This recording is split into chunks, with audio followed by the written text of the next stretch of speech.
All right. I think we should be good. Is we live? We's live. Yay.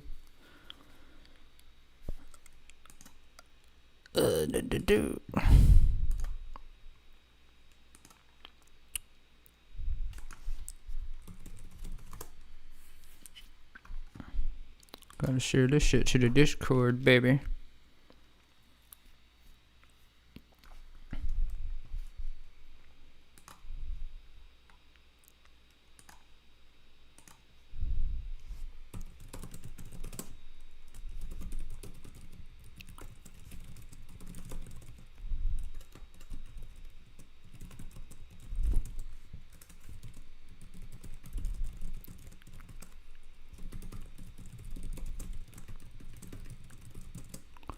Come on through.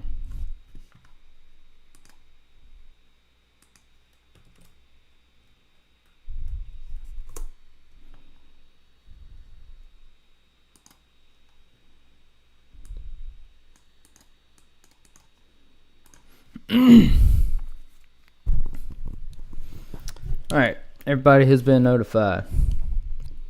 So, come on over. I know it's scary to hop off platform. I know you can barely hear me because it's going through my shitty iPhone mic. But come on through to the YouTubes. We got 0 concurrent viewers right now. It's popping off.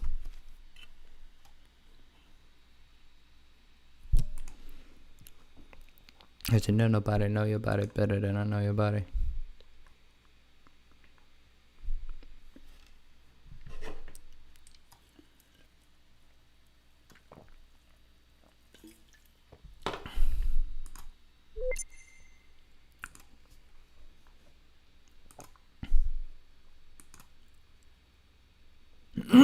What's good, Carmelo? That name's really familiar. Where have I seen you before? I seen you recently. Did you do a Riz battle or was it a YouTube comment?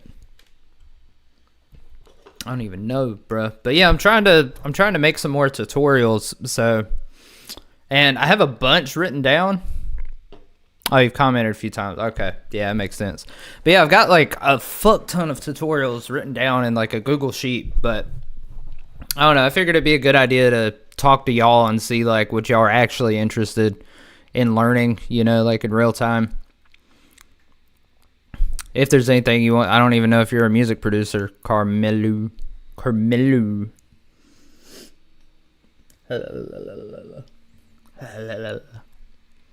Come on through to the YouTube, bro.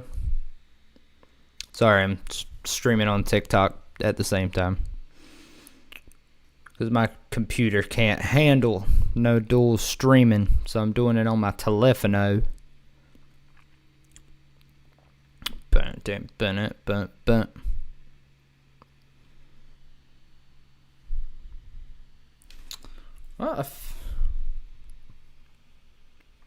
Oh, you do Digicore? Digimon, Digital Monsters, Digimon are the champions. What's a good Digicore song I should look up? But I mean, I could do something with Digicore, but I've never really listened to it, so. Is it kind of like hyperpop, but faster? Slug by Nova Gang. Okay. Oh, Nova Gang, like Novocaine. Nice.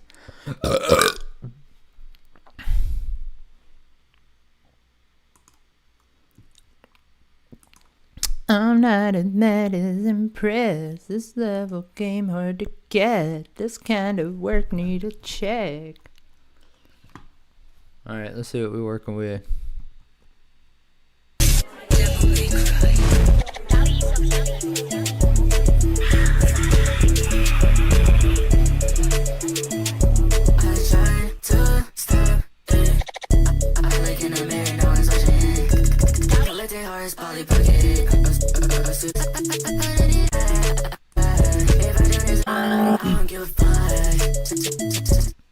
Oh, okay. Yeah, I get it. Yeah, I think I've heard some of that before.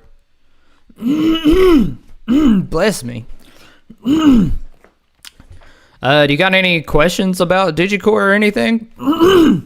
I mean, that's not really a genre I make, but from what I've learned from doing like dubstep and rock and shit like that, I might be able to have some type of insight on it and make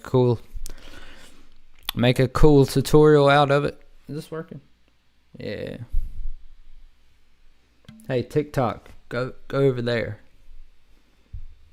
Go over there, bruh. I'm sorry I'm trying to get you off platform. I'm sorry.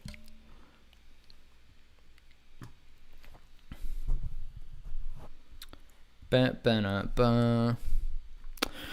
well, while I wait for people to show up, I just might fucking... Wait, I just heard my Discord shit. Oh, is it a direct message?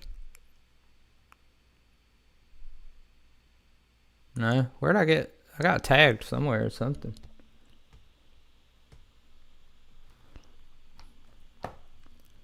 Oh, I didn't get the notification on my phone, though, because I got Discord up in here.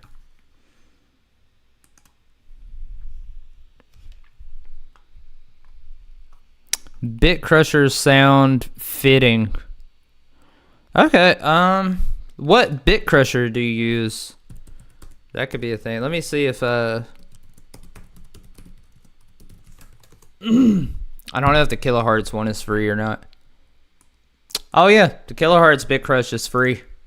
That's the one I usually use. I used to use D Blue Glitch, which is another one that's free. Oh, Crush. I haven't heard of that one. Oh, I should probably put plug in.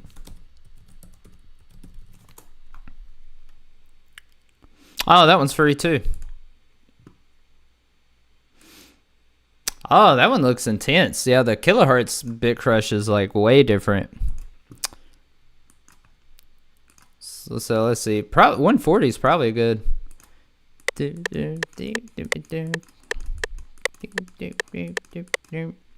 160, I guess. Yeah, let me open up a template. I guess so. Mainly, what's the problem with like the bit crusher? Like I know you said your English isn't that well, but like when what's in my throat? It's these fucking Quest bars. That's what it is. But yeah, what's like the bit crush problem?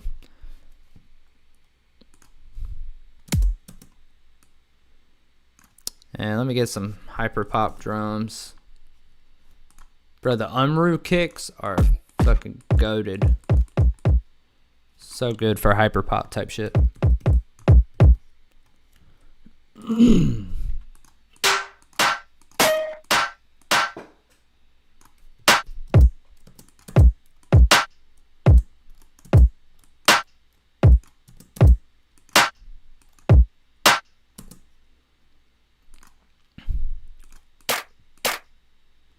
Might as well throw a clap on there too. Okay.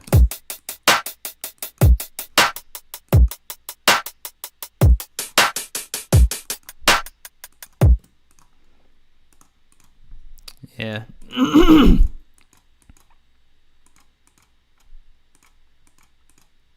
Sorry, I'm about to look at your comment. Hold on just a second. Yeah, there we go. I just want to get something to have a reference point for. Oh, where'd you go? You didn't answer my question. You must have went bye-byes. Womp womp womp. But yeah, the let me just throw in a synth.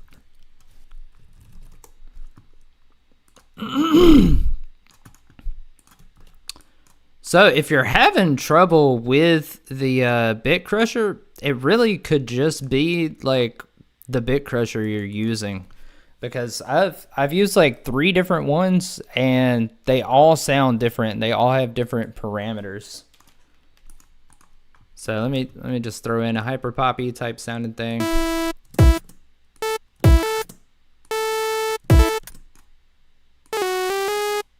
Sorry, I don't really make a lot of hyperpop.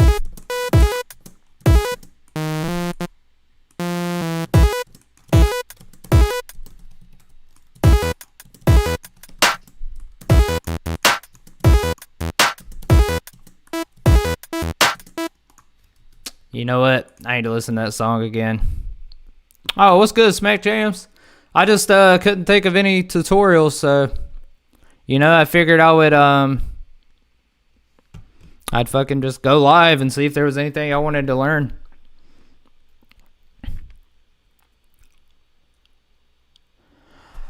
Oh, you have trouble doing a bit crusher on your voice. Okay, I get you now. I get you. Let me listen to that song again.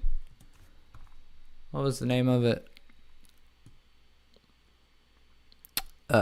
Slug.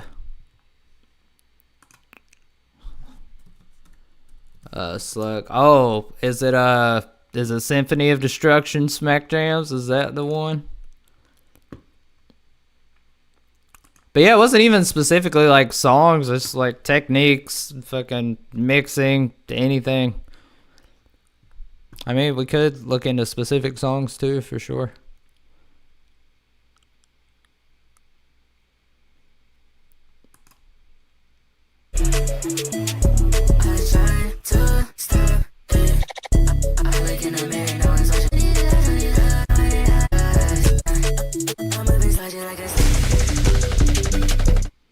Yeah, those vocals don't even sound bit crushed.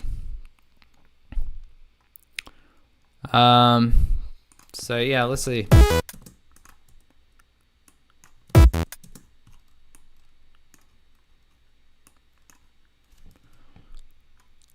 Here, let me just throw on like a fucking that.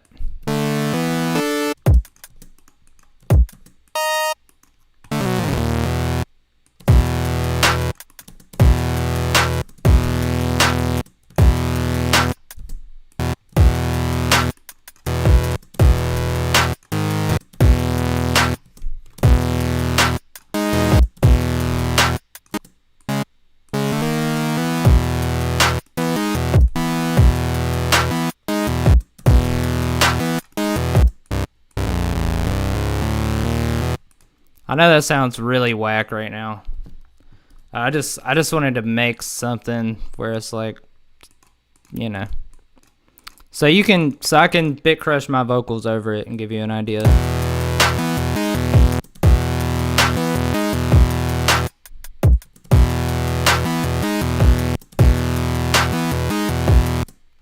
Nah.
Okay, yeah, I'll just do that and then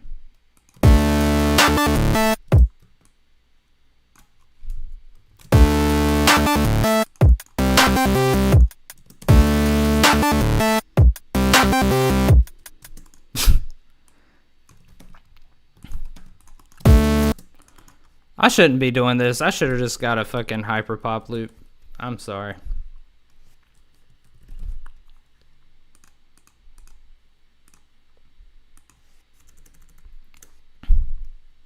Which we don't really need.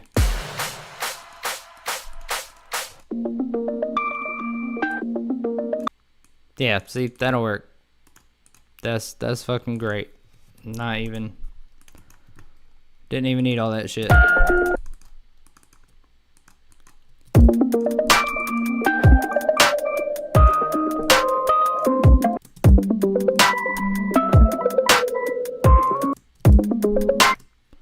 Okay, A sharp, A, G sharp, G. So down 3 to be G. Okay.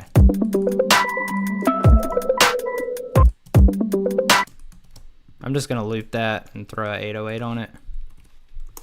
Damn it, I can't stop making beats. It's just, I like to do it, okay?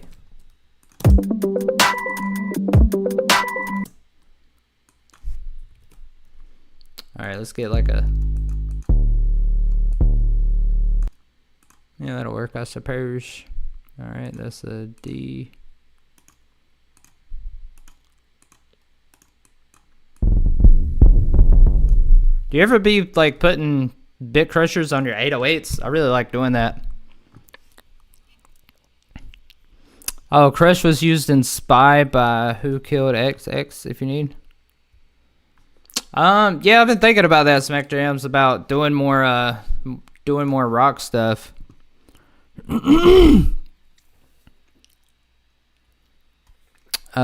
let me look at that. Spy. These song titles are wild. Or these artist names. Going to SoundCloud for Shizzy.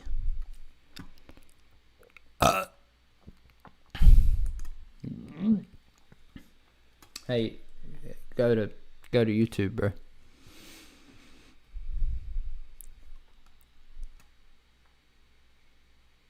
But yeah, I'm glad you tried it because bit crushers do sound cool in 808s.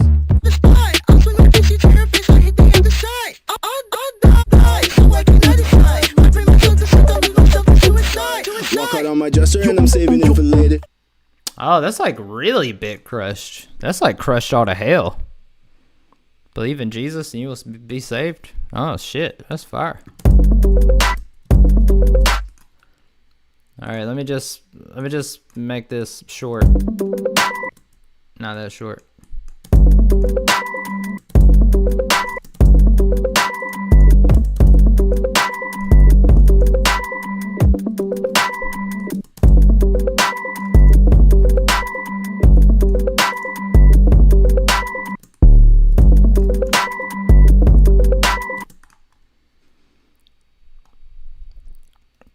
Because I think I might know what your problem is if you're trying to go like that bit crush, and it could just be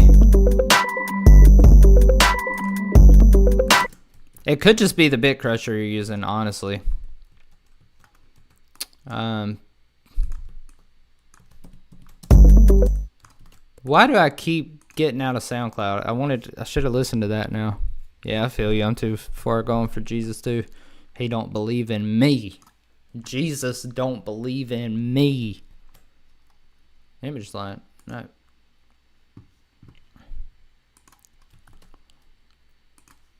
I'm so sorry. I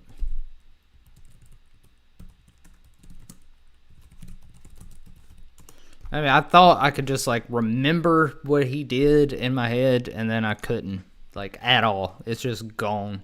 I don't even remember if it was rapping or singing. So my bad. I'm gonna play it again. And I'm not gonna get rid of the tab.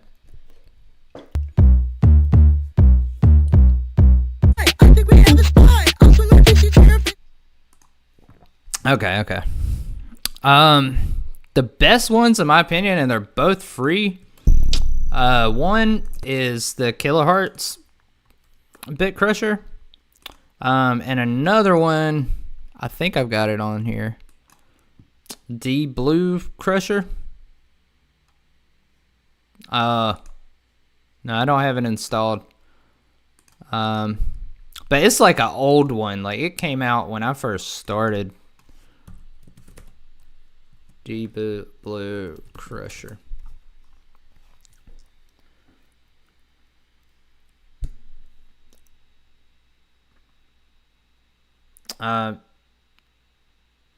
Yeah, I don't know exactly where to find it, but if you look up D Blue Crusher, you should be able to find it. But Kilohertz has a really cool thing about it. Like, here, let me just record some bullshit so you can hear it on my voice.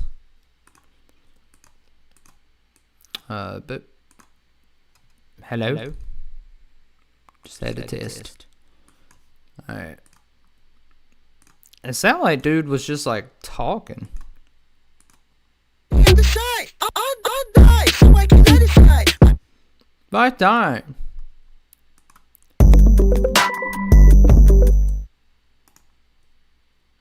Die. I don't want to say. I've been looking at my paint, looking at milkshakes on my guy. Oh no, I've been taking one aside on my paint, right the paint on my gang, and I got it on the line. Okay, you know. Okay, so let me solo the vocals and.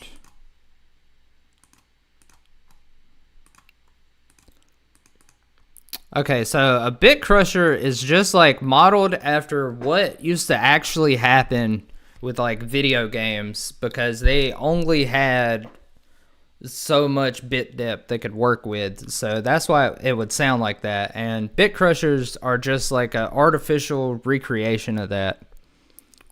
So let's see here. So with the kilohertz one, let me see if I can make this bigger. Damn, I didn't know it could get that big. Let me see how that looks on YouTube. Make sure you can see it. Damn, my stream is like behind. Oh, no. It's... Well, fuck. Okay, yeah. Yeah, I put it in the perfect spot. Okay, so you see it has quantize, you know, bits, dither, and you can get like a lot of different effects with those. Hold on, let me. Die. I don't want to say. I've been looking at my paint, looking at milkshakes on my guy. Oh, die. And basically, like the kilohertz is basically just like at what cutoff point? It's almost like a low pass filter. So die. I don't want to say. I've been looking because 44.1 kilohertz is like the range. No, that's not the range of human hearing. What am I talking about? That's 20 to 20K. 44.1 is, I don't remember why that's like the standard for sample rate in audio. I don't know. I'm not that smart, but I do know that this is basically a cutoff filter. Die. I don't want to say. I've been looking at my paint, looking at milkshakes on my guy. Oh no, I've been taking one to say.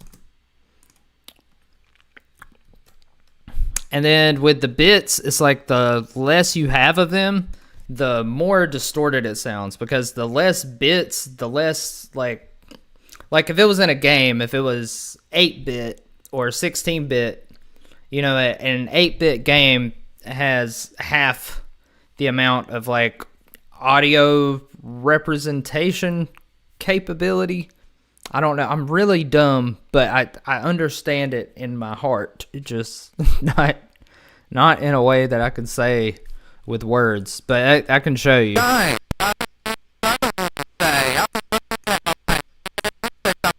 Oh no, I've been taking one to say on my phone. Oh, think of bits like pixels for a picture. You know, like if you have, you know, like pixel art and stuff like that.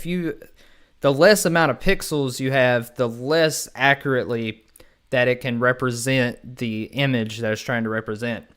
So it's the same thing with bits with audio. So, you know, that's just gonna make it sound distorted. Die. I don't want to say. Now, these two knobs right here are what I'll use a lot when trying to like tone shape it. So, and I don't remember what they do, but I just like can fuck with them and know what they do.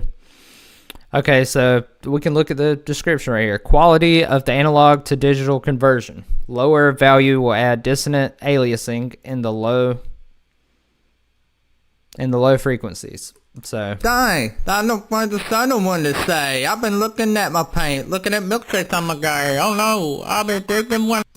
But really what it sounds like with the Who Killed XIX or whatever, it sounds like he's just using like a low amount of hertz or kilohertz or whatever. So die. I don't want to say. I've been looking at my paint, looking at milkshakes.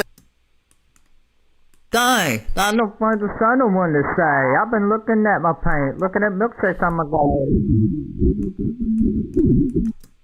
So I guess this one just makes it like the low pass, like absolute. Guy, I don't find the sun one to say. I've been looking at my paint, looking at milkshakes on my go.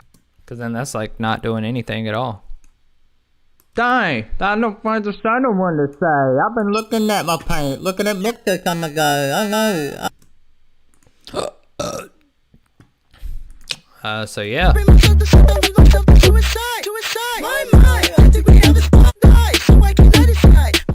Yeah, his is pretty distorted.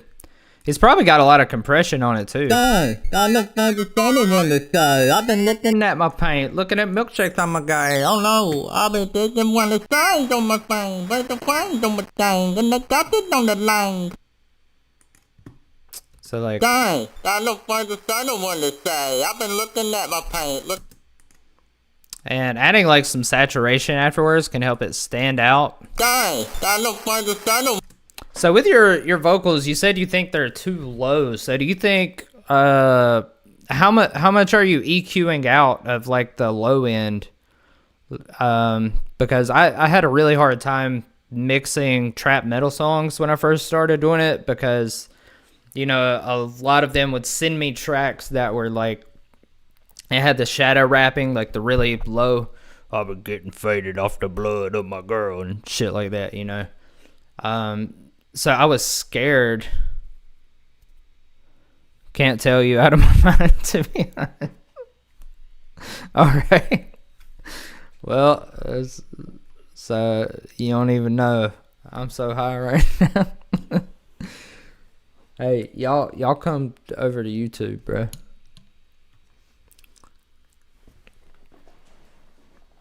So yeah, I don't know how I could make that a tutorial about digicore with that. Guy, I don't find the sun one. But yeah, you can get away with like, even with shadow rapping, you can at least cut up to like, I don't know, 100 maybe. Guy, I don't. I mean, it really depends on the artist. Guy, I don't find the sun. And also, I mean, that could just be like the way you think about it. Like, look, I'm not into broicism. I'm not into the stoicism that's all like, man, well, I'm not trying to get kicked off of YouTube or TikTok, so I don't. Not the red pill stoicism, but like the legit stoicism. Like the fucking Marcus Aurelius's and Senecas and who was that other guy? But anyways, what I'm trying to say is that your problem with having your voice lower than maybe who you would listen to and having trouble getting the bit crusher to make your voice sound right or something could actually be an advantage for you and like something that makes you more creative. What's good, Dino? If you got any questions about music production, let me know. I'm answering all the questions today, bruh. So like for instance, the main thing people come to me for or like about what I do when I'm working on clients' projects is my vocal effects, because I go really insanely detailed with vocal effects.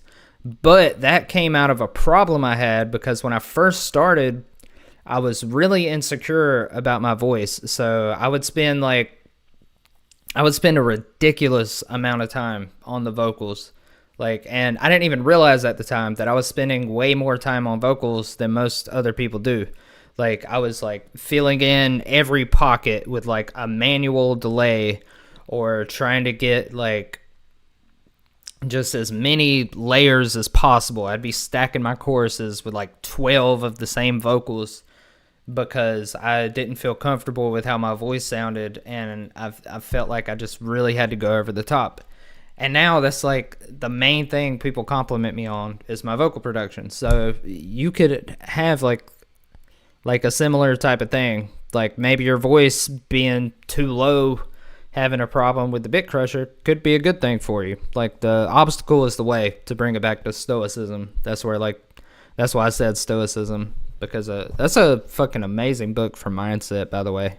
Ryan Holiday. Motherfucking The Obstacle is the Way. It's great. Hey, hell yeah. It's in all of us, bruh. We all got unique things about us. And a lot of times we see our uniqueness as an issue. But I guess, I mean, it can present itself as an issue. Because it's like, you know, society's kind of built for fitting in. And, you know, that's kind of our core instinct is to fit in. So it makes sense. Hey, y'all come over to YouTube. Get your questions answered, bruh. I'm talking to TikTok, y'all. But,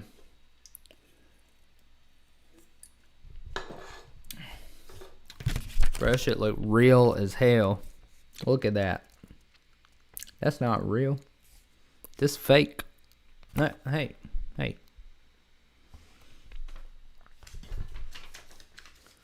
But yeah, Smack Jams, if you're still here, I think it would be really interesting to do like a rock Riz battle because there's definitely none of that happening on YouTube. And we got Eliminate and Bishu doing EDM battles. So I've been strongly considering. I just feel bad about it because, you know, it attracted a lot of EDM people and I don't want to feel like I'm fucking them over. But also, I'm going more in the rock route. So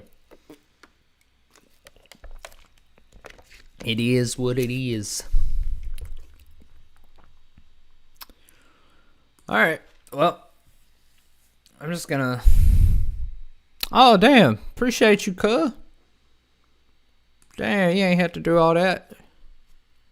That's a fucking energy drink right there. What the fuck was I looking up?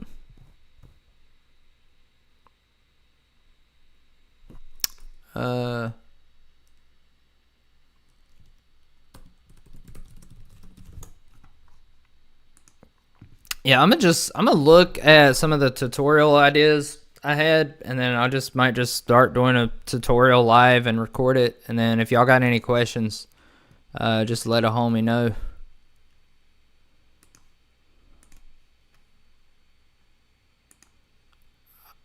Oh.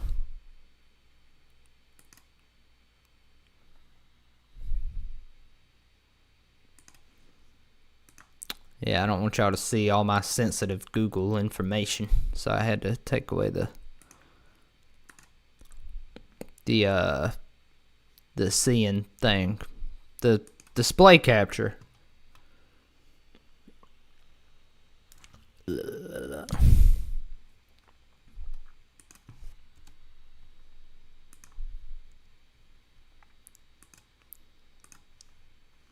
All right, I'm gonna turn back on the display capture. Damn, you did. Oh wait, can you? You can't see it right now. Oh, it reflected in my glasses. Oh well, that's all right. That's okay. I'll just pull it up. Oh, you were playing. Oh wait. So, how to make MIDI guitars sound so real. Real guitarists will unalive your family. Oh, I already did the insane guitar solo one today. Yeah, a lot of them are just like how to play certain songs on the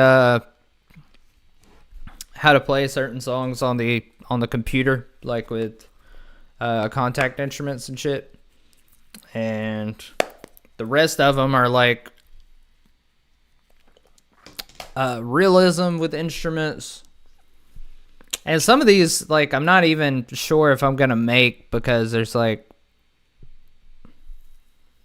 I don't know, you know, I just like brainstorm these. Oh, y'all can't see those. I gotta like zoom in. Bro, get away from me.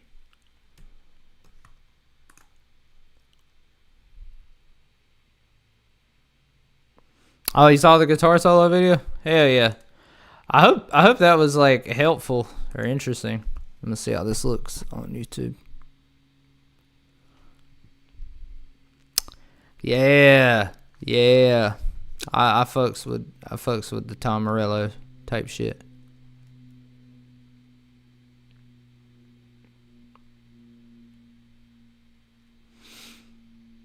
I don't even remember writing this down. How to get so good at music production your mother won't recognize you. Why would that be a title? Oh, how to make explosive metal drums without expensive drum libraries. That's probably a good one. Oh yeah, and some of these I haven't even mapped out yet. I just kind of had the title. Oh, bruh, y'all, I made a fucking another free sample pack, but it's for rock. That's for like post-production stuff. But it's I'm trying to figure out where to put it. Oh yeah, I've got one. I've got a Get Good Drums, Matt Halpern, I think. Yeah, I remember you telling me about Shredded Drummer, because that was one you used in your shit. Yeah, Get Good Drums is good. I'm thinking about getting the Crim, I think's the name of it, the one with the octopus kraken looking thing.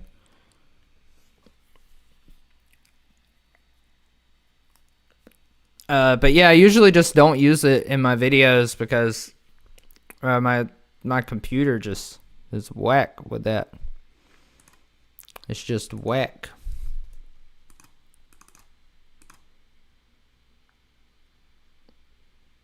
Do I have my rock? I could show y'all how I do my drums, I guess. Oh, the Modern and Massive 2 upgrade? Shit. Never. I mean, eventually. Oh, with my laptop. I don't fucking know, man. I fucking sold my last laptop, which was like a gaming laptop. The best one I'd ever had. No CPU problems. It was amazing. And then I got depressed for a year and didn't want to do music anymore. And sold it so I could afford an Airbnb with some girl from Norway.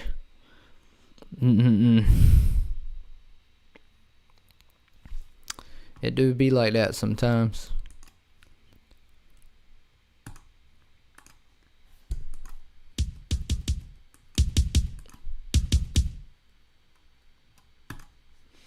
I should probably start it with a... Yeah, I haven't even scripted this out or anything.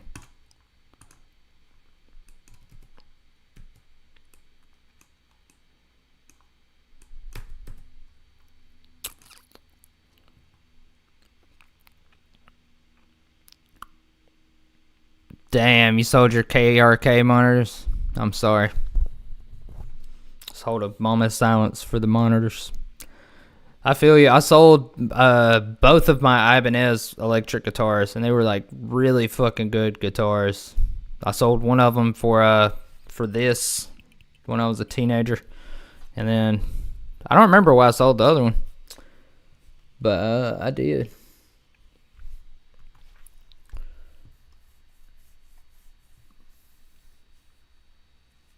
I guess, I mean, do you want to hear about how I do my rock drums? I don't even know if, like, my rock drums are good. Let's see. What's that song called? Yeah.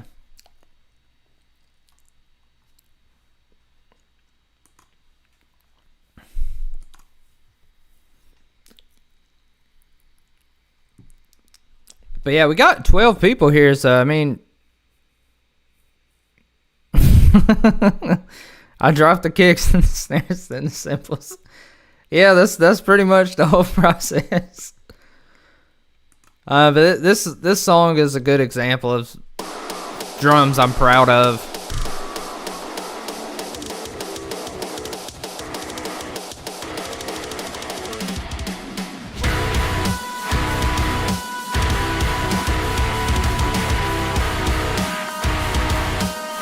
Well, I don't know actually.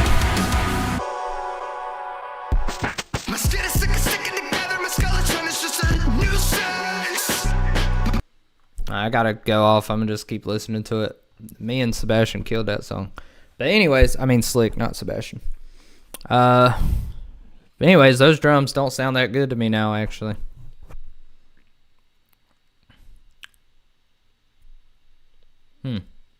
There's no demand for learning. All right, TikTok has like 0 views, so I'm just gonna stop being live because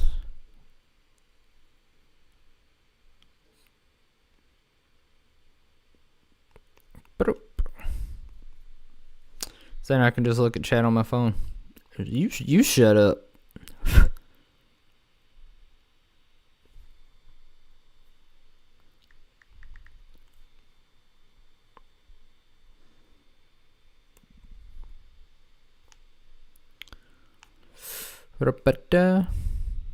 How do you usually mix your bass guitars? Hell yeah. A question. Let's go.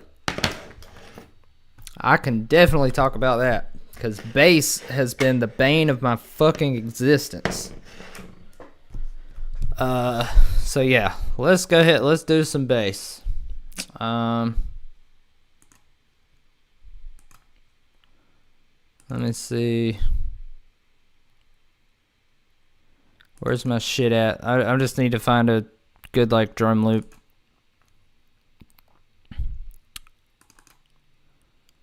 This is from a free sample pack I'm putting out soon. I mean, I'm pretty much done with it, but all right, yeah. There's some drums.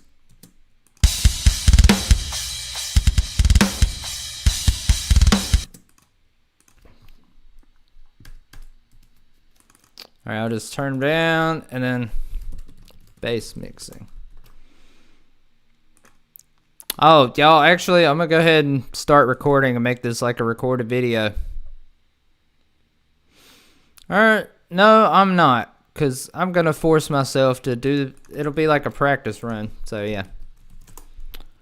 Okay, so the thing about bass and guitars is that they work in context with each other. So it's like a lot of things a lot of effects and ways that you EQ and compress the bass and the guitar are used to complement each other so that they're almost like one instrument. I'm just gonna get Gen Bass out because that's the only bass plugin I have. Or I did have the shreddage one, Abyss, I think is the name of it, but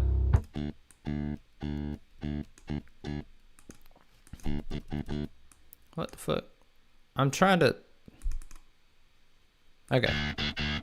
Yeah, and I like the high gain one on here. You can do DI, and I do have BassForge by JST. I just never installed it on this computer because I was having trouble with my iLock, and I said, fuck it. But yeah, so for a bass guitar, you should definitely get a contact library. Let's see. Let me just write out a little melody.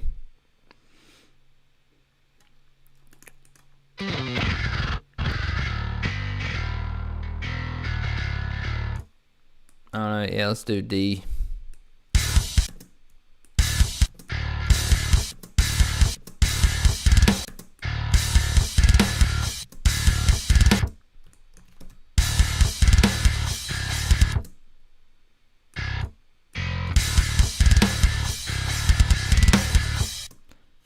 Sounds like Seether. I'll keep it soloed for now.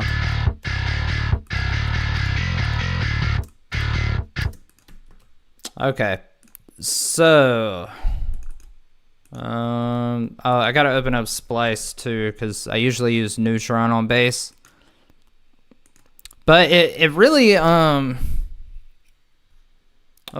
sorry.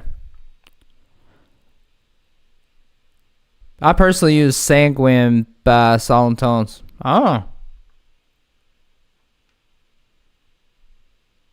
Oh yeah, Jen is like really good for like the slap bass sound. Yeah, I've never used the anything else from Solemn Tones except for the Odin. But once I have some discretionary income, I'm definitely going to look into that. Okay, so basically with the bass, you've got kind of 3 sections to think about. You've got like the actual bass and the sub. And what you do with that is really going to be determined by your kick. And then you've got this region, which is like the clank. And a lot of that is going to be determined by your guitar. And then, you got this like mid-range, which I usually just always scoop out some. But it depends on what like type of tone you're going for. So the thing that's been said like over and over again, let me get the chat out on my phone so I don't have to keep switching back. If you've looked at a lot of rock tutorials, I'm sure you've heard the whole thing about like, I don't remember what the hell I was saying. You've heard something. I have no fucking idea what I was talking about. Oh, about the kick and the bass. So the kick and the bass are like really, really fucking important for your entire mix. And so if you want the kick to be taking up your sub region, then you need your bass to be like cut off around 70 to 80 hertz. And whenever you have the kick in there, you can't really tell as much that region is missing.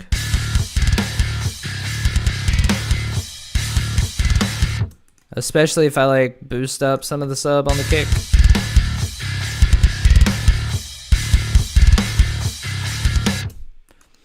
So it really depends on what you're going for.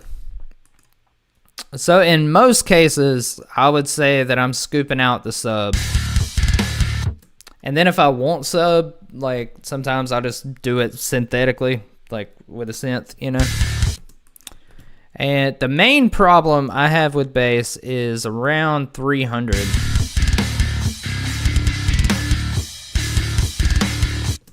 But it's really tricky because the low mids are kind of what give it its meat.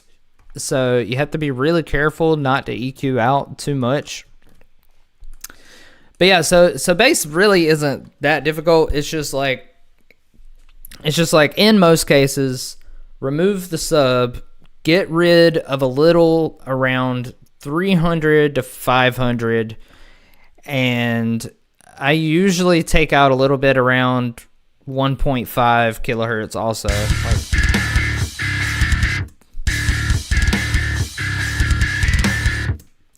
So yeah, I would just take some of that out, take some of this out, and sometimes I even boost it with like a wide Q, like around here. And Neutron has a really good preset for heavy basses, but it's also a little too much, so I have to change it a little bit. It's called Beefy Modern Bass, so it looks like this.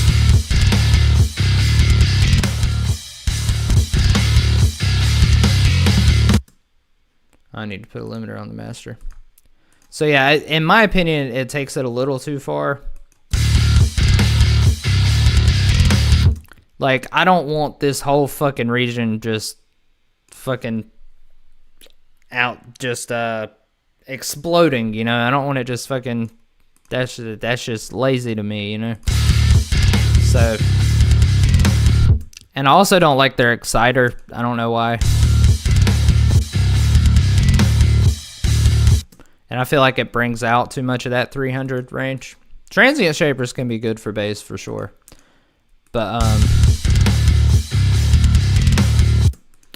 But yeah, if you do want your bass to have that like corn level clank, a really good thing to do is just like a bass fuzz track. Rock mixing presets, boom bass. Damn, that's crazy. I never thought about that. Mirrorborn. On the master, really it depends on what type of song I'm doing. If I'm doing something for a client, I always use Ozone because just, but if I'm trying to break the mold and do something that I think is cool, I like to use just a clipper. And actually, for one of my clients, a song I was working on recently, she said like the bass just wasn't hitting heavy enough, and then I just turned off the entire master chain and replaced it with a clipper, and it just sounded way better. And Phase One recently said in an interview that what he likes to do is sometimes have the verses and everything have like ozone or a limiter on it, and have a mastering chain, and then just have the entire mastering chain come off during the drop. So, oops. I just realized no song I've ever made on this computer, I haven't used Ozone. So I don't even know if I got it installed. If I were you, I don't know. I've never got the elements. I just got the rent to own through Splice. And you see, I'm still working with Ozone 8. I want 11 so bad, but times is hard. But so I don't know about elements. But the main things that I find that are the most useful with Ozone is the reference feature. So you can do that and load in a reference track, which I have all my reference tracks on my other computer also. So,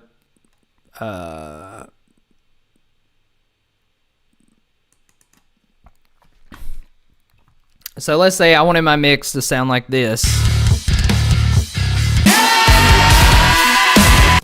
Oh yeah, this is a song, by the way, that I got coming with Misfit soon. It's crazy.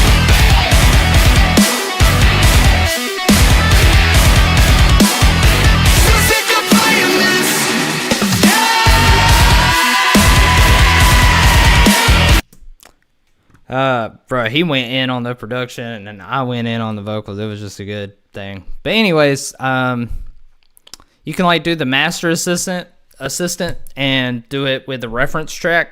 So a lot of times if I'm struggling getting my song to sound the way I want it to, I have a big list of reference tracks. And that's a huge thing with mixing is boring and it sucks, and while you're trying to mix the song and you hear somebody else's song that's way better than yours, it just it hurts your pride and it sucks ass. But it's kind of in my opinion, I feel like it's necessary. Cashmere talked about he doesn't really believe in mixer tracks, not mixer tracks, reference tracks, because he's just if it sounds good, it is good, and that's what I believe most of the time. But whenever you're trying to learn how to get a professional mixer master, those reference tracks just literally change everything. It's the next 5 songs that you do, you use a reference track for all of them, and you don't quit on those songs until you get it as close as you possibly can to what theirs sounds like. It will change, that you will upgrade so fucking fast. It's crazy. Those are the moments when I was struggling really hard with a mix, and it took hours and hours of just going back and forth, listening to the reference tracks in mine over and over again and putting different reference tracks in there. Those were the moments where I had real growth. Those are also the moments I had real fucking headaches. So yeah, most of the time I just throw a master assistant on there. Nowadays I don't use reference tracks as much unless I'm really struggling. But usually I just throw the AI thing on there, master assistant, and then I let it do it. I let it do its thing. But the main thing for a mastering bus is it's in the mix, you kind of got all the elements, you did all your surgical cleanup, you got everything sitting in the right place. And then on the master, it's more like the final pieces of the puzzle where you're kind of like you're making the last little changes to the sculpture. You're like you're chiseling away at the last little bits of dirt. So, sometimes I'll use a mid-side EQ, and then I'll just go to the sides and like, just get rid of everything below like 140-ish, so just to make sure that all my sub is mono. And sometimes I'll even just like do a little boost up on the high end on the sides. I don't even fuck with the dynamics tab at all. It would probably help me if I did, but I do a lot in the mix, so that I barely have to do anything with mastering. And then usually after EQ, I'll use an imager. And basically the way you want to think about frequencies, it's like low frequencies are elephants, high frequencies are ants. That's how I'm going to say it, which may sound fucking stupid. But basically, lower frequencies are bigger. That's why they're lower. Like in the actual physics of sound, they're lower because the sound waves are longer, because that's what makes a lower pitch. Like on a guitar string, it's thicker. And I don't know if I understand that completely now that I'm saying it out loud. But basically, your stereo field, the way you want to look at it so never mind, forget about the elephants and the ants. That's for another day once I fully flesh that out. But the way you look at your stereo field is that the lower frequencies are in the center and it kind of goes up like an ice cream cone. So like the ice cream at the top is your higher frequencies. So a lot of the times, all I'm doing with this imager is making the bass mono, which sometimes I don't bring this down because it seems to lose something when I do that. So, as long as I have that fixed with the mid-side EQ, you don't really need to do that. And sometimes I will bring up just a tiny bit of width in the low mids and then a little bit more in the mids and high mids. And then sometimes in the highs, I'm cranking this shit up like all the way. Because like 10K and above, like a lot of people can barely even hear that. Like, let me just remove this bass. Oh, shit.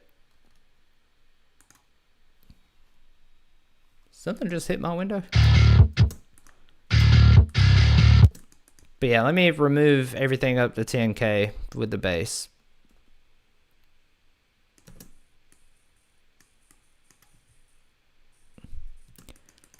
So that's like the part you barely hear. But that range is important for like just sparkle and hey Vulcan, I am not real. So that range is, I feel like to me is more felt than it is heard. And whenever that range is wider, it just sounds so much better to me. So I'm usually cranking this up either all the fucking way if I didn't do a good enough job in my mix of doing the stereo field right, or it just depends from track to track.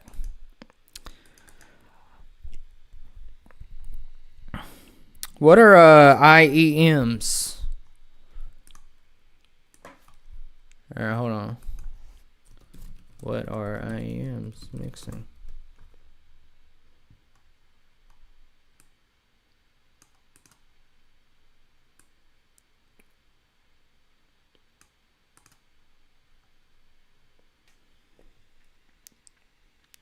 Oh, like for a show, like in-ear monitors for shows.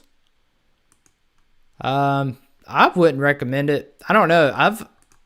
Like when I did my own shows, I never used them because I was always broke. But then I did this like huge fucking show with Lucy in New York, and she had like a fucking like it was so wild to me. It was my only experience of performing in front of a lot of people. It was crazy. It was like I made it now, but I haven't though. But anyway, she had the in-ear monitors, And oh, so they make IEMs for home? I know the ones for shows that I use, the quality was really shit. So I didn't even know they made them for home. Would you consider like earbuds in-ear monitors for home?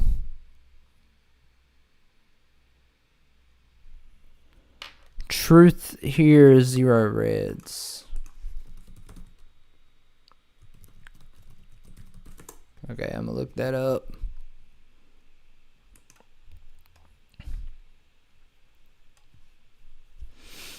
Yeah, let me look at their specs, and then I can give you a better answer.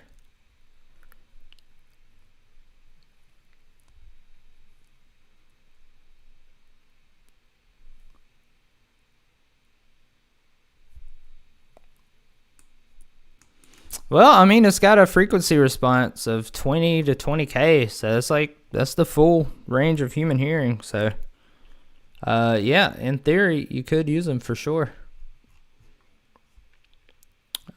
So I guess they're basically just earbuds, right?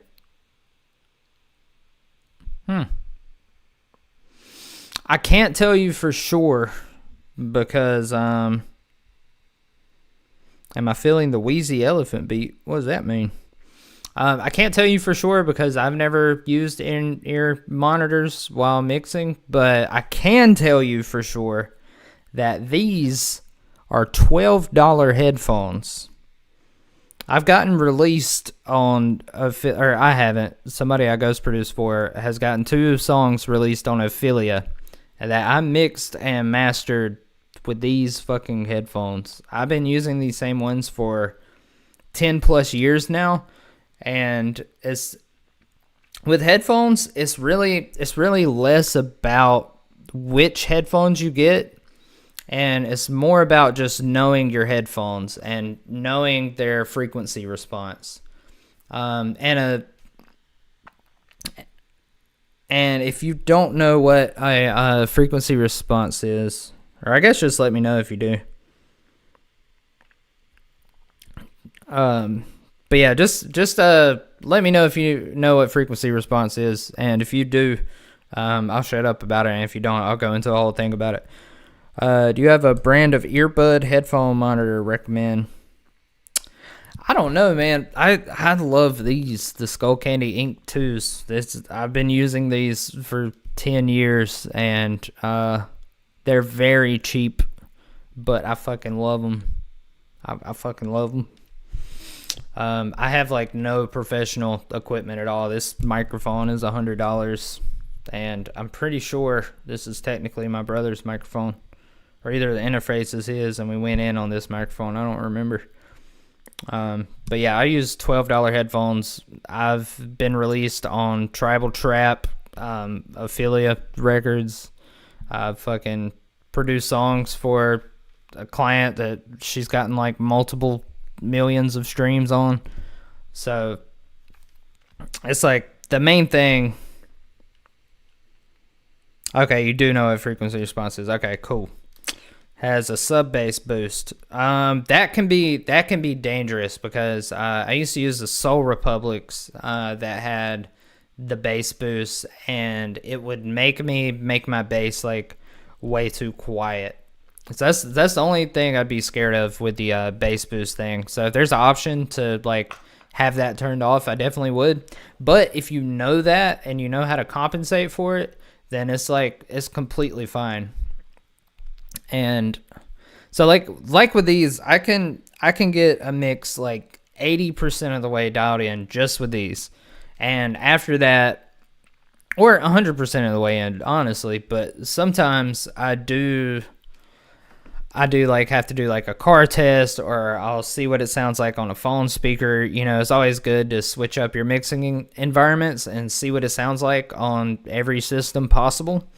But as long as you understand the frequency response of your headphones, then you can really mix on anything. The guy that actually mentored me when I first started learning how to mix and everything, he He said he would do like the final touches of his mix on the AirPods because he knew that like most people were listening to headphones on AirPods. And that was kind of my thinking behind why I wanted to mix on headphones like these, because I was like, well, that's what people are going to be hearing it on, so I want to make sure it's good there. But these have like a little bit of boost in the sub, so I know that I have to make my bass a little louder than I think it should be whenever I'm mixing on here. And I've also noticed, I don't know the exact like frequency range, but I've noticed that vocals sound a little too quiet on these headphones, so I have to make sure not to mix vocals too loud. Edith Mustafa, my friend Soham. Yeah, sure. Have a good birthday, Soham. Soham. Let's see. And then as far as mastering, I wish I had like a mix session. Or hold on, I promise this isn't an ad for my Patreon, because I'm not even pushing my Patreon anymore. Let me just like, I can get some of my stems and like really break down some shit. Collections.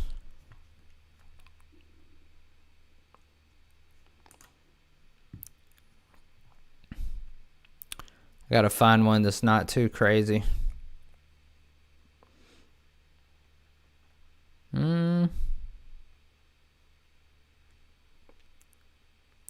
Damn it, they're all too crazy. I'd be switching up genre in every fucking song, damn. Okay, well this is rock focused, so.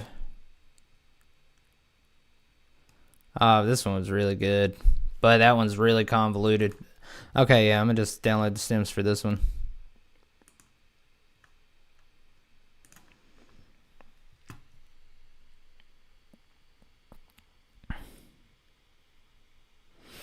The I'm using is hybrid. It has two dynamic drivers, one for the real deep sub bass and one for the mids and highs. That's fire. I don't know what a dynamic driver is. I'm like, when it comes to hardware, I'm pretty dumb. But it sounds cool.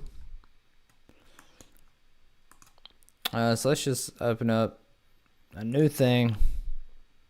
And yeah, I'll just start going through this, and if you have any questions or want me to focus on anything else, just let me know.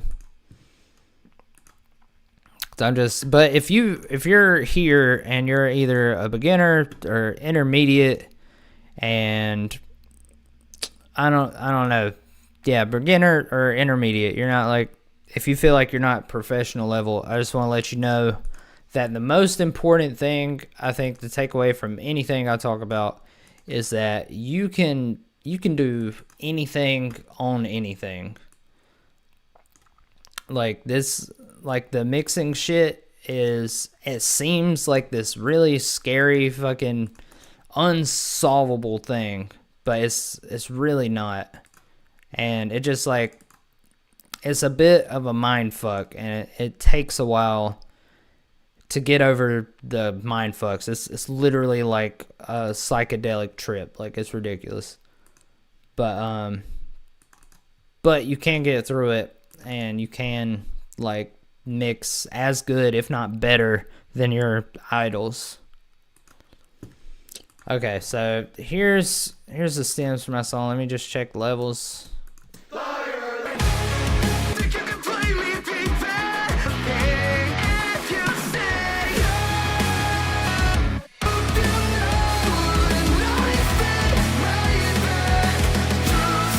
Yeah, maybe we should just do the chorus, because that's like, that's the main part. So on this one, I did use Ozone.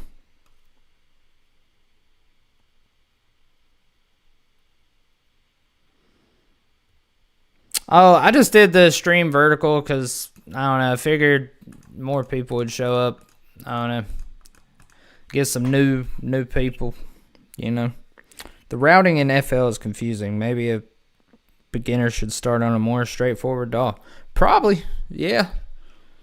Yeah, that's a good point. This is the only one I've ever used, so this is all I know. But I have heard Mr. Beal talk about how like FL Studio is basically like a drum machine or sequencer that they kind of just started stacking shit on top of. Yeah, FL Studio is ridiculous. But yeah, if I was mastering this, I'd use the Master Assistant. So, you play the audio, and it's best to choose like the loudest part of your song, and then it'll do its thing.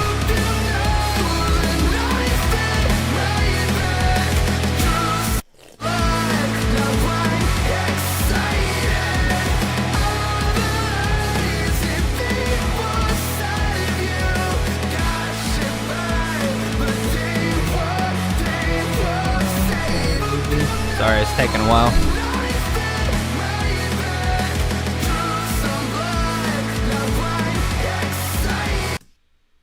Okay, and it barely did anything except EQ.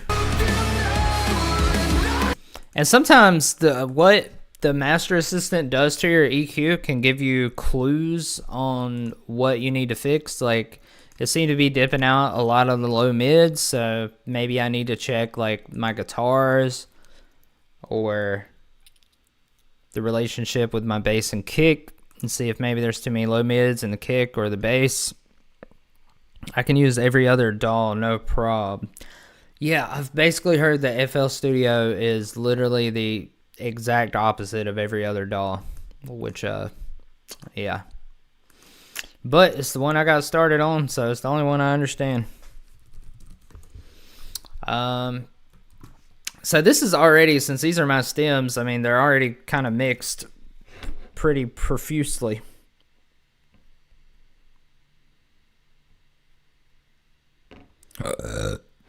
There we go. Had to get the chat back up. So, so you can see I've got it separated by like tops. And I fucking hate those cymbals. I would do my cymbals a lot differently if I had to do this song over again. But that's what I'm working with. And you can see I take out most of the low end on my cymbals.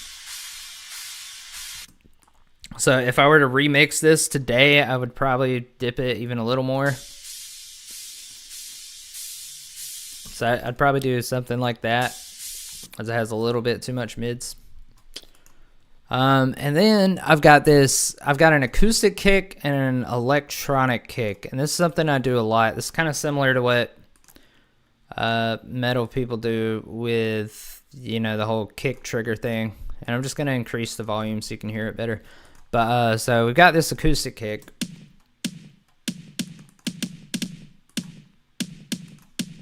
Which is like really weak.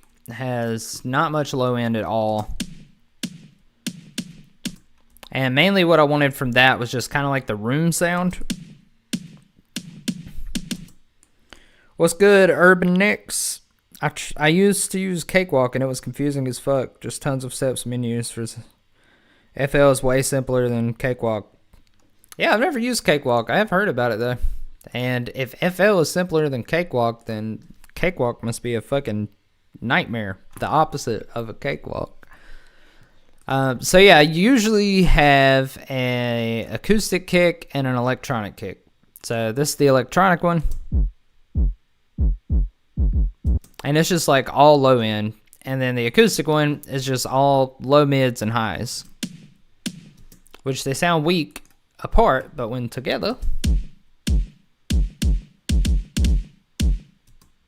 And I wouldn't always recommend like making your electronic kick that heavy, but that's what I like, bruh. I love my kicks and snares to be punching you in the mouth. So we got the tops, the kick and the snare. Let me see, what BPM is this? 190? Wow.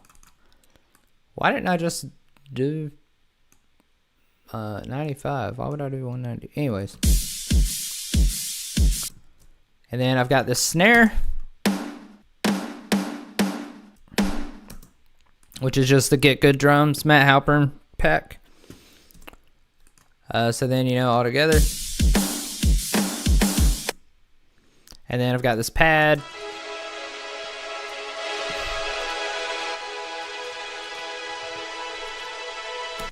Which is basically just following the same chords as a guitar.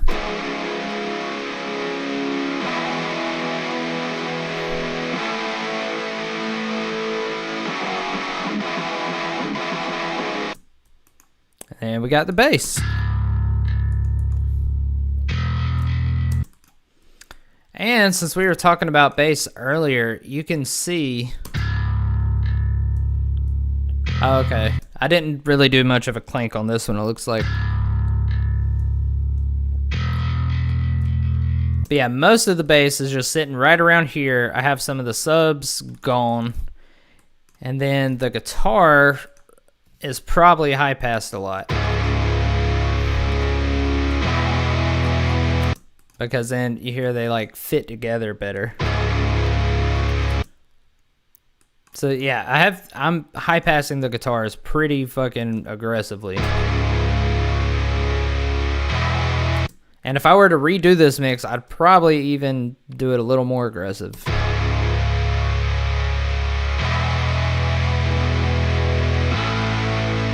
And that's probably where that low mid problem that Ozone was telling us in the EQ was wrong. So yeah, I'd probably take out some more of that. But yeah, basically all the elements are fitting together. They're like complementing each other, so it makes one cohesive piece of music, you know?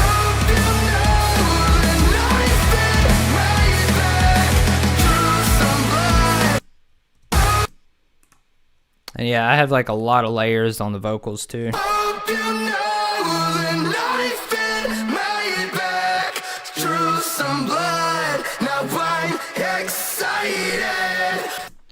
Yeah, I like with my vocals, I like to have one high belted layer and then like well, not one, I never have one of any layer, but you know, the pieces of it are a high belted layer and then a low softly sung layer.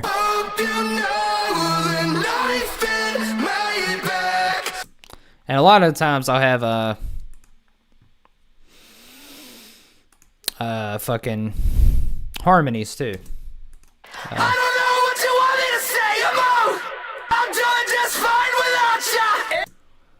Oh yeah, check this out. Check this out. This is some crowd vocals. Hey, hey, hey,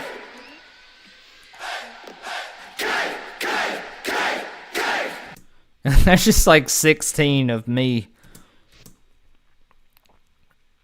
But yeah, let's get rid of the vocals for now.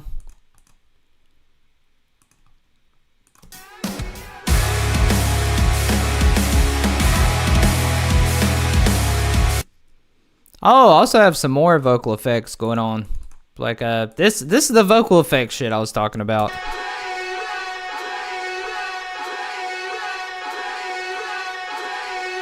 And then that's just going on through the entire chorus. And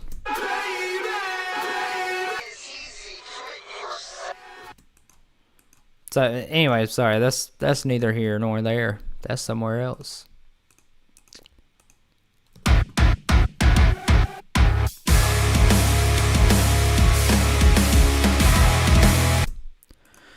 So yeah, back to the mastering shit.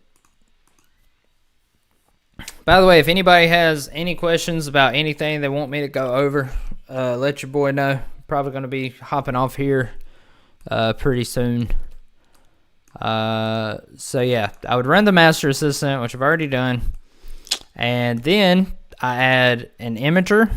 And, you know, I'll usually take the highs up pretty high.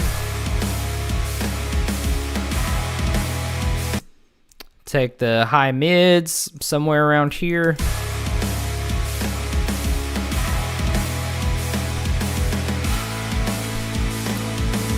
And maybe just barely take up the low mids. And then the main thing is just getting this maximizer right, because you want it to be loud, but you also don't want it to be like completely crushed where everything isn't coming through in the right way and it starts getting distorted. Sometimes I like to use that distortion for like creative, like for creative effect, like sometimes I like to have a kick that's so loud it takes up everything and makes everything duck underneath it, and that can be like a really cool effect. And that's what's cool about the SoundCloud rap and like trap metal. They do a lot of shit like that, which I really like. But if you're doing stuff that's more commercial, you don't really want that. So there's a few things. There's so much. It's so hard to really give you like the full thing. Because everything works together. But if you want like a loud master, the important thing is that you have your mix completely separated, like as perfect as you can get it. Everything sitting in the right region, and the better you get it at, the louder you can get your master, because the more you can have everything separated effectively, the more you can have each one of those pieces sound better. So yeah, anyways, after I've done the master assistant and the imaging, then after that, add on the maximizer.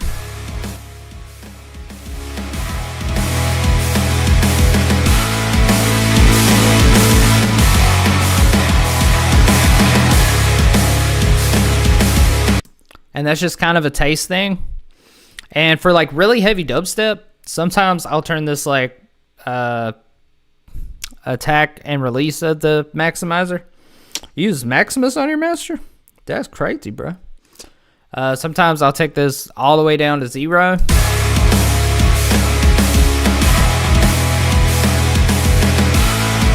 I feel like you can get louder if the attack and release is faster, but it also can distort it and crush it more. So you just have to kind of play around with that.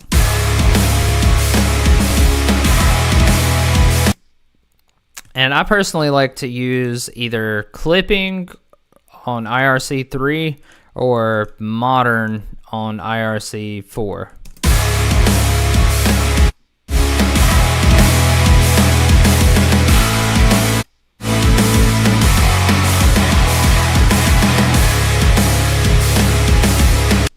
So yeah, if I was mastering this, I'd probably take the cymbals down a bit. They're coming through pretty aggressively.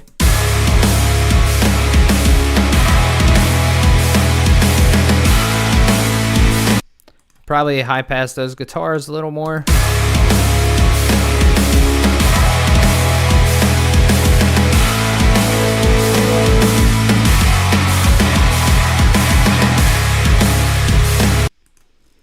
And I would even, after high passing them some,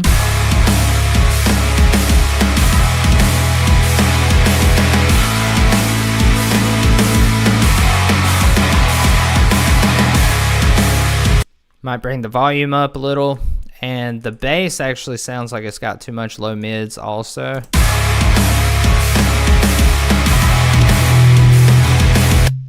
So I would dip a little bit of that out.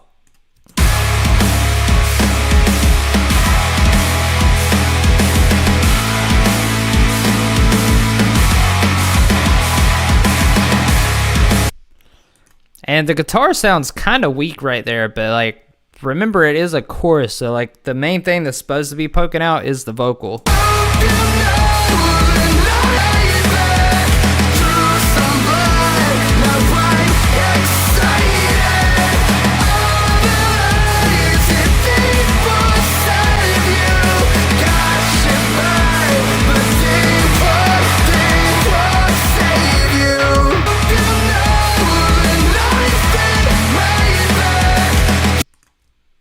It looks like the pads have some low mid build up too.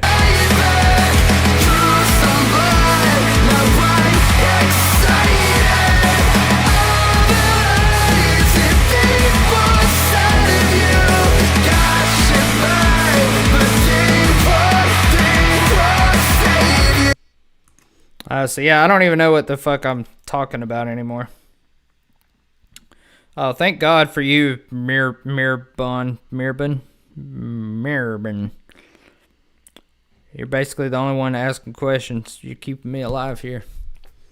So thanks for that. Any tips on getting a clean vocal take? The car.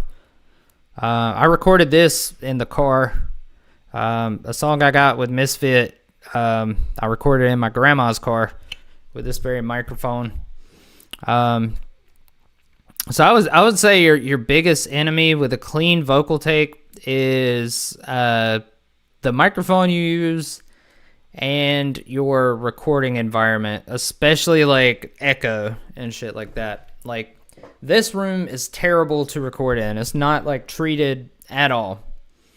But I do also have, I promise I'm not trying to promote my music. I'm really like, I'm moving into education. I'm not even trying to promote my music at all. I fucking swear. But I just want to show you how much you can get away with. So this is a song of mine I did like 2 years ago. Oh, did I not post it on SoundCloud? Nah, I did. I'm pretty sure. But you can get away even with like an echoey room, using like AI de-echo stuff.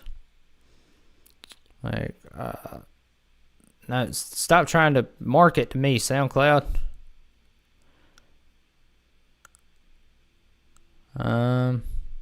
It's here somewhere. Oh, maybe I didn't upload it to SoundCloud. Alright, well, fuck it. Never mind. I don't know.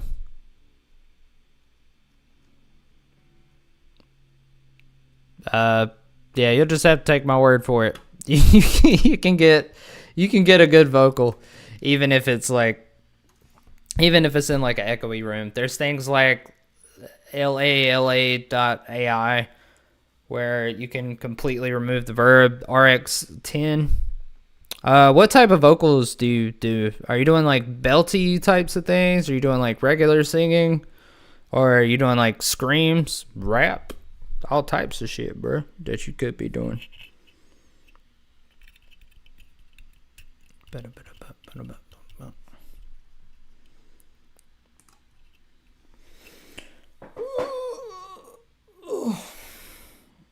Leesville.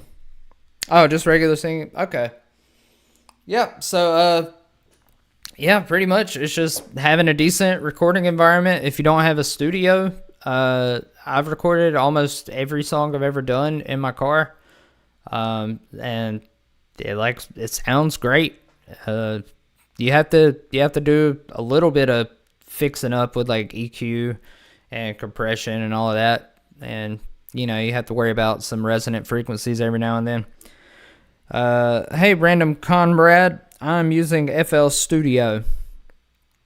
But yeah, getting a clean vocal take is just having the least amount of echo you can in the flattest room possible. And if you don't have studio treatment, then your car is the flattest room possible.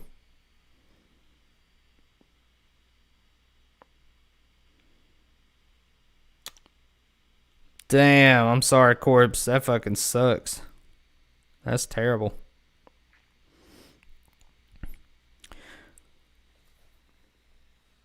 But yeah, man, a lot of shit with making music is like you can literally do everything yourself. Every song I've put out, except for like some of my collabs, have all been mixed and mastered by myself. Like you can do all this shit yourself. I was even considering doing like a 5-day song challenge type thing with BandLab or something like that, for like helping beginners get to like making their first professional song in like 5 days. But I don't know. I'm still thinking about that, so I don't know if that'll be a thing or not. I don't even know why I mentioned that. Can you try to make the Roblox Xbox theme again? Oh, bro, that was so long ago. I don't even remember how that sounds. And I'm actually about to move away from the speedrunning stuff. I told myself I'd keep it up for another year, but I don't think I can handle it. I don't know. I've grown to greatly just hate making them, to be real with you. Oh, yeah, Mirabond. I tried to use it too, and I still use it sometimes when I'm bored and I just have like an awkward amount of time. But yeah, the MIDI shit is ridiculously fucked up. But the vocal presets are really good, and I think it's great for recording. I don't think it's good for making beats. Yeah, it really does. So yeah, if anybody's would be interested in doing like a 5-day song challenge where you go from like not knowing how to do a song to being able to make one that's listenable, maybe not like radio ready, but yeah, just let me know, because that's something I'm trying to work through, and I'm not sure if that's something I'm gonna do.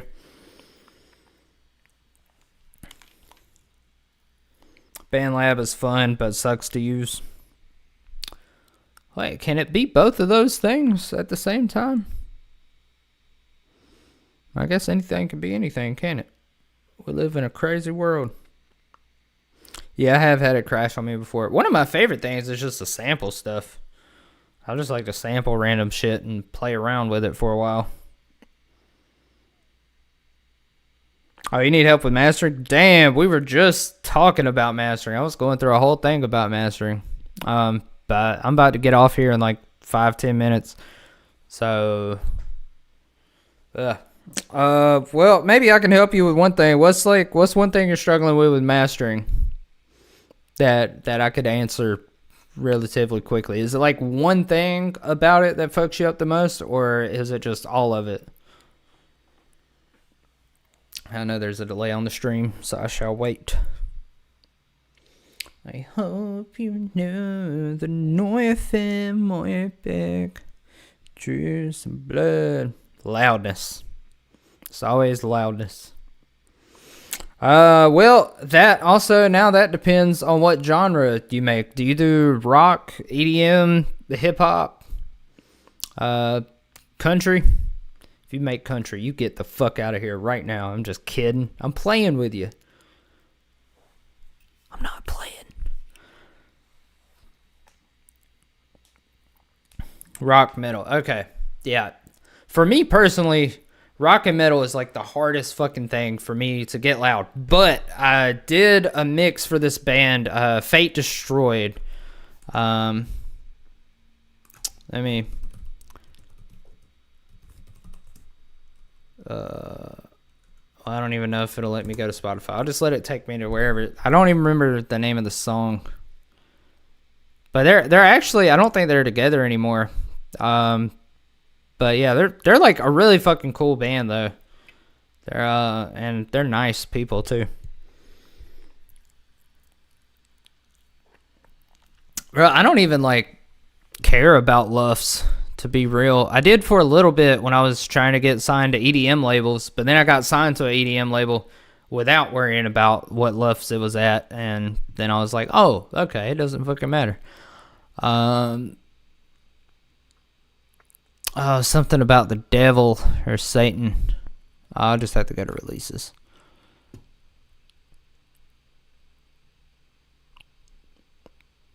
Damn, they've released a lot of shit since I did the thing. Wait, are these all albums? God damn it. Sorry, y'all. I'm trying to... One song. Okay, 8 songs. What fucking song was it? I thought it was a single.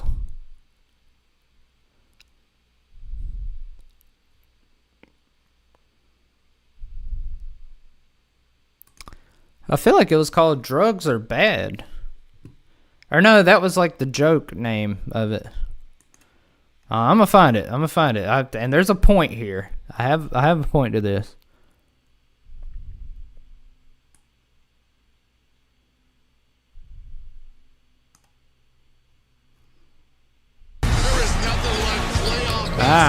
This year. All right. Well, fuck it. I can't find it. Okay, but the biggest problem I had with that mix was that and the thing I noticed, like referencing, that's the main thing. I'm about to hop off of here actually. But for loudness, main things watch out for. You can have your guitars quieter than you think you need them. What's gonna give it a lot of the impact is the drums. And I'm a guitarist, so I always wanted my guitars to be super loud because that's what I always focused on was the guitars. But we all hear music differently based on what we like. You know, there's like people who just don't make music and listen to the radio. Because I remember being a kid and before I started producing music, and like I didn't even pay attention to the beat at all. Like it wasn't even a thought in my head. I was listening to the singer. So, which is why usually the vocals is the loudest thing, because that's how most people listen to music. And then, like, when I started getting really heavy into Lamb of God, it was like the guitar was what I was focusing on because I was learning guitar. But especially modern metal mixes nowadays, the drums are like the drums are almost the vocalist of the instrumental, if that makes sense. So if you have your drums smacking, that takes up that's 90% of the problem. Try turning down your guitars a little bit. Try just maximizing the fuck out of your drums in any way possible. And really, really pay attention to your low end, because your low end is like your main enemy to loudness. Because, and it's the most difficult thing for me. Like, I still struggle with it to this day with every mix is getting the low end right. That's what I'm spending like hours on, is just the fucking low end, because it takes up the most headroom, because low end takes up the most space. But you also need your low end to be hitting, so like it hits them subwoofers and punches you in the chest. So yeah, the main thing is if you're struggling with loudness, you might have too much going on in your low end, or you might just have your low end a little too loud. Another thing is saturation.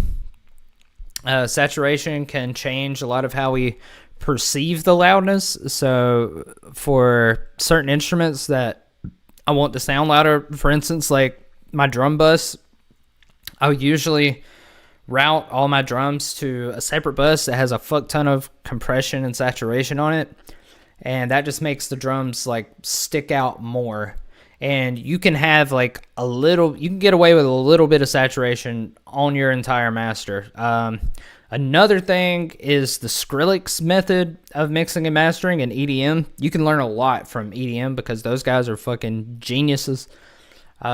So what Skrillex has been known to do in the past, I don't know if he always does this, but one of his techniques is basically, it's like you have ozone on every element of your bus. Like, let's say you have a guitar bus, you've got bass, you've got drums, and you're basically mastering each one of those elements. And you have either a limiter or a clipper on every single thing that's coming into the maximizer, limiter, clipper, whatever you use on your master.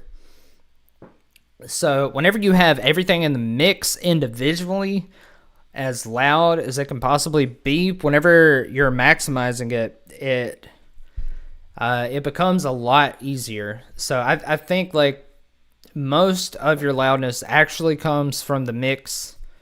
And then there's so many things, just like making sure everything's in the right frequency range helps a lot with being able to get it louder. So it's basically the more surgical, the more technical, and just overall better you can be in the mix, the louder you can get your master. And it's difficult because with rock, you really can't crush it as hard as you do with EDM. Like with my EDM songs, like, they're crushed all the fuck, but it's okay because that's what, people want EDM to sound like, and it's all fake instruments, and it's all synths. It's all like the building blocks of sound instead of actual instruments. Sorry, I was going on a rampage. I can never mix my drums nicely. I was trying to make Deftones type song, but my drums never cut through fuzzy guitar, and it sounds muddy. Yeah, I've never really tried to make Deftones type shit. Shit, bro, I never get on here and just talk about music. This is like, yeah, we might as well go for my own summer, because I mean that's the one everybody knows. And I only know House of Flies in my own summer, so I always put glue compression on the master. Some people just know they could save hundreds on car insurance by checking sorry. Allstate first. Hold on. Gotta listen to this fucking ad. Yeah. Like you know to check your sunroof is closed first, before going through the car wash. So check Allstate first and save when you click or call. Bro, why does 15 seconds feel like 15 minutes in ad world? Sorry. Oh, what's good, S-Gun, by the way? You said hi. How do I make music? That is a hard question. Try You Have Seen the Butcher. Okay.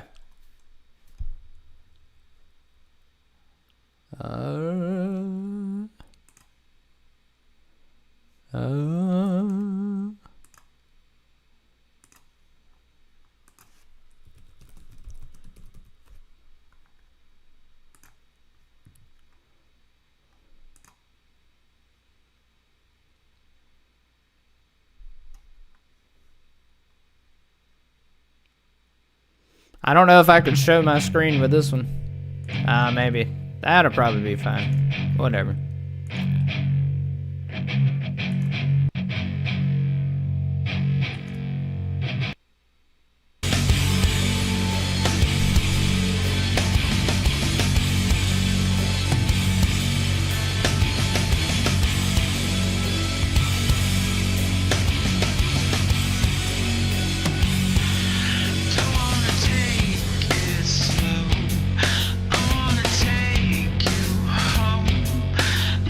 Okay, so what it sounds like to me, it sounds like the it sounds like they've low passed the guitars a lot.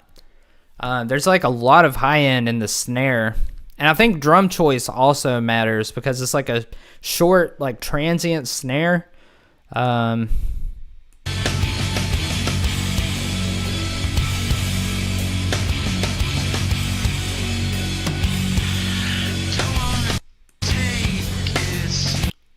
Yeah, it sounds like the snare is like cutting through really hard in the really high range.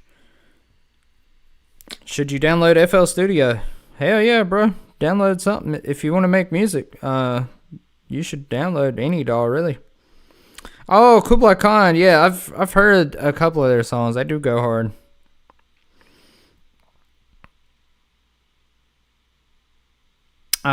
But yeah, basically what it sounds like to me, it sounds like their guitars are cut off at like, I don't know, somewhere between 10K to 15K, somewhere in that region.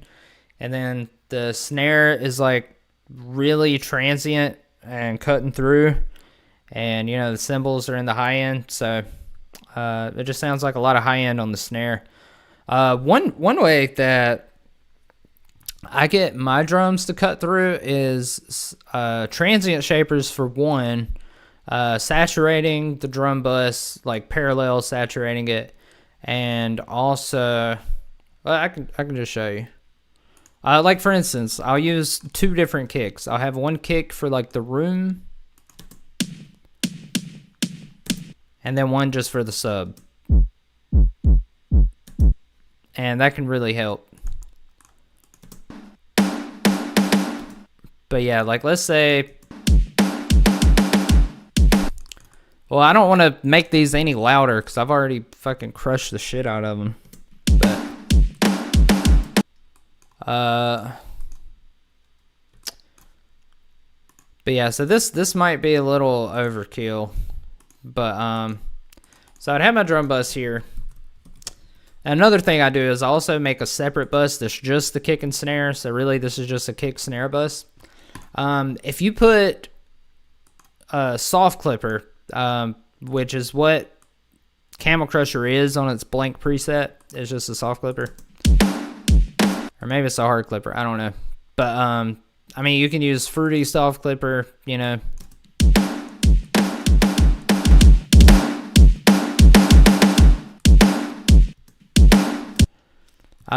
Soft clippers, I don't really understand exactly how it works, but I know it always makes my drums sound better. Is using stock FL plugins feasible for mixing metal music? Oh, I don't know. Maybe a lot of it, but I don't know.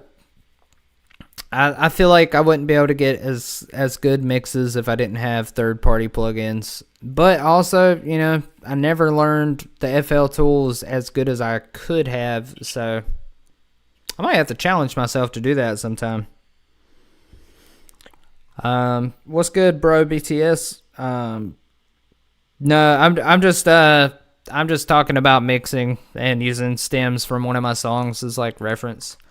But yeah, for making the drums stick out, it's mainly transients, how compressed they are, and you know which types of drums you're using, and using layers. That's pretty much the whole thing. But yeah, transient shapers like can make your drums ridiculously loud, like.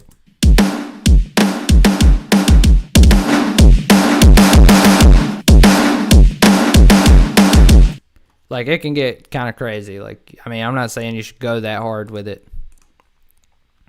But I will say having things super, super, super fucking compressed, saturated, distorted, far in the background really helps with making things stick out.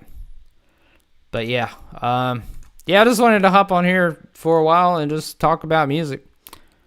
I don't know what a glue compressor is. I've heard of it in like Ableton. There's a thing called the glue compressor. Let's see. I really like to use the Joey Sturgis ones. I have like I never even realized BG something glue. What's good, Toka followers? So yeah, I mainly just use fucking for guitars, I'll use the JST stuff. For bass, I'll use the JST stuff. For vocals, I use gain reduction. Like, he's just got really good compressors. Neutron by Isotope is a really good compressor. It's kind of like more of a suite, so it's got multiple parameters in it. But yeah, a lot of the time, I'm just cranking shit into limiters. So I'm either using JST stuff or limiters.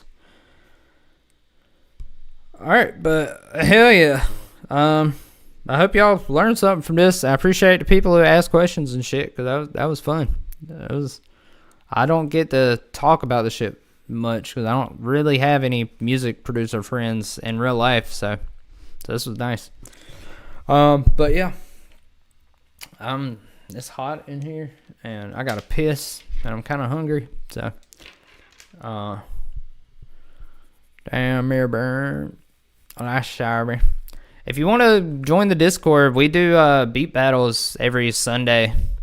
It's mostly EDM people with a couple of rock people. I'm thinking of changing it completely to rock though, because I mean Nick Nocturnal's gone. You know, I mean Metal YouTube. You know, needs like an upgrade, so I'm. Might as well be the person, I guess. And all my rock speedruns do better than any of the other ones, except for that one time with the Eminem. So I don't know. I feel like there's a need for rock content, so I might start doing rock beat battles. But yeah, I'm gonna leave now. So appreciate y'all for stopping by. I hope anything I said was helpful, and I just feel like I woke up out of a dream.